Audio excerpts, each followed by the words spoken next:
If you want to get your hands on a Nintendo Switch 2, you're out of luck. They're sold out in some spots, in others marked way up. Thieves decided they couldn't wait, hitting a semi-truck carrying the consoles. When deputies arrived, they did determine that 2,810 Nintendo Switch 2 consoles were stolen out of the back of that trailer at some point. Anders Nelson with the Arapahoe County Sheriff's Office says a truck driver was at the Love's truck stop in Bennett when he noticed his trailer had been broken into. He told deputies he didn't know these hot-ticket items were in his cab. These got multiple pallets full of the Nintendo Switch 2 consoles.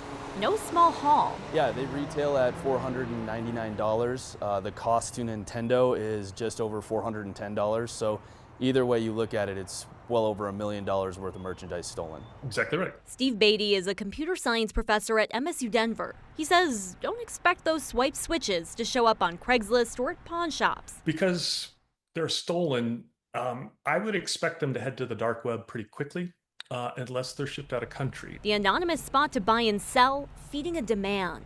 And it took me about 2 minutes to find switches for sale. Okay, so it's half price. If you end up with the stolen Switch, Beatty says these devices each have a serial number that police and Nintendo can track. When you log in, you have to register that number. That's how you play games, get updates. Nintendo, he says, can then track your device. Nintendo does have the capability of what we call bricking the device, and that is to make it non-functional. Getting around that lockdown isn't simple. Beatty says you'd have to try and jailbreak it, essentially sidestepping those protections through coding, or avoid connecting to the internet altogether. As deputies work to detect who cleared out these consoles, Beatty says if you too are on the hunt for a Switch, stick to the shops you trust. They are pricey little devices, right? And so if you're not paying, $500-$600 for one, you're probably not getting an original. And of course, you certainly want to go through reputable dealers.